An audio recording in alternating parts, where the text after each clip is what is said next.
Selamat datang. Di kesempatan kali ini, kita akan coba menyelami salah satu ajaran Sang Buddha yang paling mendalam. Sebuah ajaran yang secara khusus diperuntukkan bagi mereka yang bijaksana. Oke, kita mulai dari sini, dari pernyataan inti Sang Buddha sendiri. Para bikhu, dhamma ini adalah untuk yang bijaksana, bukan untuk yang tidak bijaksana. Nah, pernyataan ini bukan berarti dhamma itu eksklusif, bukan. Ini lebih seperti sebuah pengingat bahwa jalan yang akan kita jelajahi ini menuntut kesiapan batin, sebuah usaha yang sadar untuk menumbuhkan pemahaman sejati. Nah, ceritanya ini dimulai di momen yang sangat-sangat krusial, tepat setelah Sang Buddha mencapai pencerahan. Dan saat itu, beliau ragu. Bisa dibayangkan ya, Sang Buddha yang baru saja tercerahkan, beliau merenung. Dhamma yang kutemukan ini, wah, dalam sekali. Sulit dilihat, sulit dipahami, bukan sesuatu yang bisa dijangkau cuma dengan logika. Beliau melihat dunia yang pada umumnya tenggelam dalam nafsu keinginan, dan khawatir kebenaran yang begitu halus ini gak akan bisa dipahami. Jadi muncullah semacam keengganan dalam diri beliau, khawatir kalaupun diajarkan, ya cuma bakal bikin lelah dan hasilnya sedikit. Coba deh kita renungkan sejenak, ini momen yang luar biasa genting loh. Dunia hampir aja kehilangan akses ke jalan pembebasan. Tapi untungnya, di saat yang genting itu, muncullah Brahma Sahampati. Ia memohon dengan sangat, tolong ajarkanlah dhamma ini. Ada kok, mereka yang debu di matanya hanya sedikit. Brahma berargumen bahwa ada makhluk-makhluk yang sudah siap untuk mengerti, dan mereka akan tersesat kalau tidak mendengar dhamma. Dan permohonan itu diterima. Dengan welas asih yang luar biasa, Sang Buddha kemudian memandang dunia dengan mata batinnya. Beliau ingin melihat potensi apa sih yang ada di dalam diri setiap makhluk? Dan apa yang beliau lihat itu digambarkan dengan perumpamaan yang indah sekali. Sebuah kolam bunga teratai. Ada 4 jenis. Pertama, ada Ugati Tanyu. Ini seperti teratai yang sudah di atas air, tinggal menunggu matahari terbit untuk mekar. Cukup dengar ajaran singkat, langsung paham. Lalu ada Vipan Citanyu, teratai yang sudah di permukaan air, butuh penjelasan sedikit lebih detail baru bisa mekar. Ketiga, Neya. Ini teratai yang masih di bawah air, tapi dia terus tumbuh. Dengan latihan tekun, suatu saat dia akan sampai ke permukaan dan mekar. Dan terakhir, pada Parama. Kuncup yang masih di dasar, mungkin di kehidupan ini belum bisa mekar, tapi dia menjadi benih untuk masa depan. Jadi dari sini kita lihat kan, jalan ini terbuka untuk semua. Hanya saja waktunya beda-beda. Dan inilah yang membuat ajaran Dhamma itu begitu berharga untuk dibagikan. Oke, jadi kita udah lihat bahwa ada potensi. Sekarang, gimana cara menumbuhkan potensi itu? Nah, ini poin krusialnya. Sebelum kebijaksanaan bisa tumbuh, fondasinya harus kokoh dulu. Semuanya dimulai dari apa yang kita bawa sejak lahir dan kebajikan moral kita. Fondasi bawaan ini disebut kelahiran Tihetuka. Artinya apa? Artinya, kita lahir sebagai manusia dari hasil karma lampau yang baik yang disertai 3 akar bajik, tanpa serakah, tanpa benci, dan tanpa delusi. Nah, tanpa delusi ini adalah bibit kebijaksanaan itu sendiri. Inilah yang disebut kebijaksanaan bawaan atau jatipanya. Ini adalah modal awal, kondisi yang diperlukan untuk bisa benar-benar berjalan di jalur ini. Tanpa modal ini, jalannya bakal terjal sekali.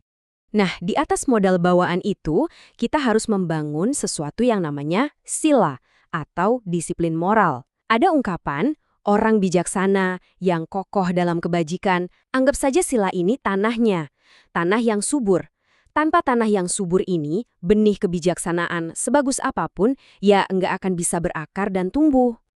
Oke, tanahnya sudah siap. Sekarang saatnya membangun bangunannya.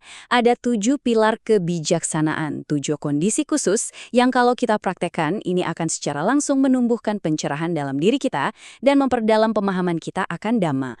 Ketujuh pilar ini adalah, pertama, rajin bertanya. Kedua, menjaga kebersihan. Ketiga, menyeimbangkan kekuatan batin kita. Keempat dan kelima ini sepaket. Menghindari orang yang tidak bijak dan bergaul dengan yang bijak. Keenam, merenungkan hal-hal yang mendalam. Dan ketujuh, punya tekad yang kuat. Nah, mari kita bahas satu persatu lebih dalam. Pilar pertama, Paripucakata. Ini intinya adalah jangan pasif. Kebijaksanaan itu nggak datang sendiri.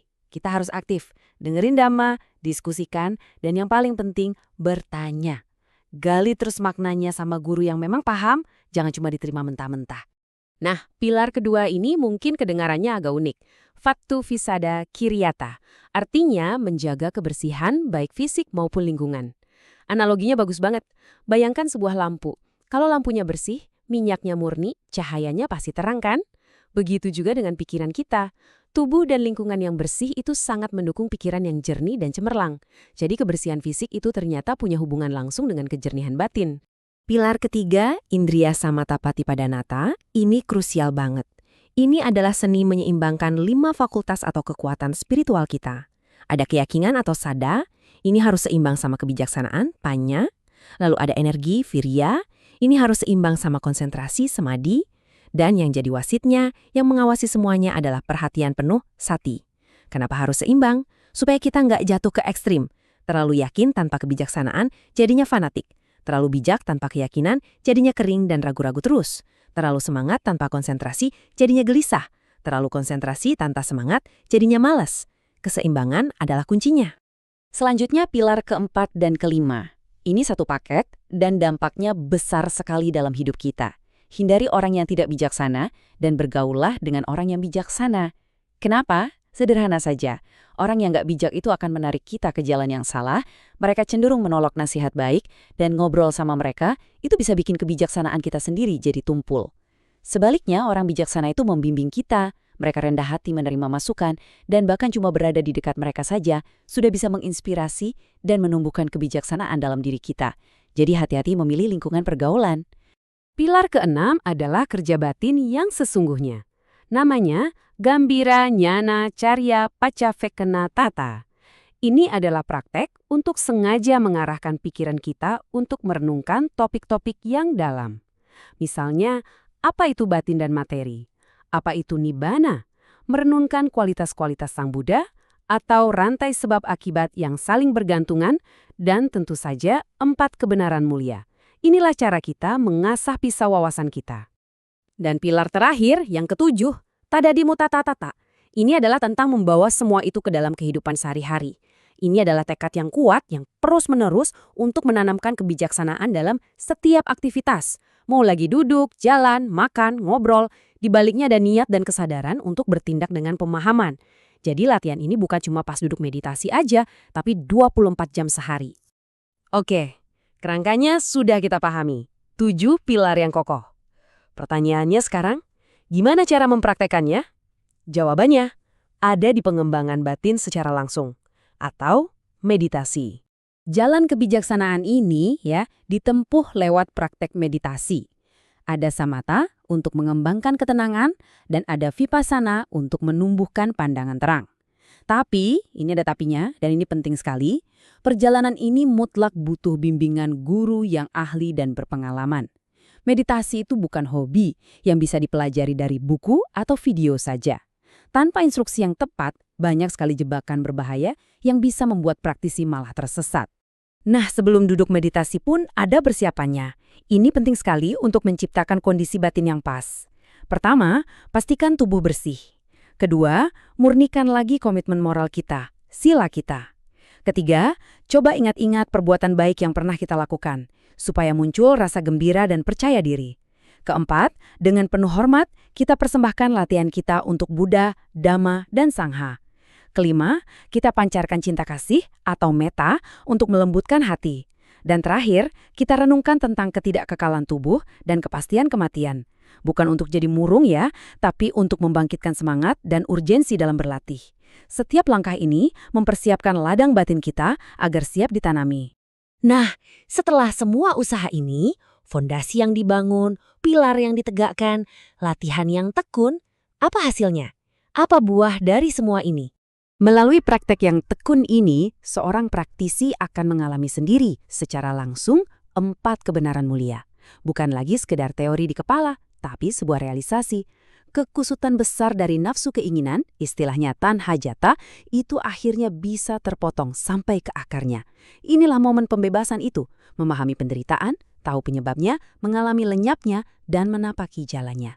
Dan inilah akhirnya, kekusutan itu terurai, jalannya sudah selesai ditempuh, kedamaian nibbana yang tak tergoyahkan, yang mutlak tercapai. Inilah tujuan akhir dari seluruh perjalanan kebijaksanaan ini, pembebasan total dari segala bentuk penderitaan. Mungkin sebagai penutup, ada sebuah pertanyaan yang bisa kita renungkan. Dari semua fondasi dan pilar tadi, kira-kira bagian mana yang paling perlu kita perkuat untuk memulai atau melanjutkan perjalanan kita sendiri?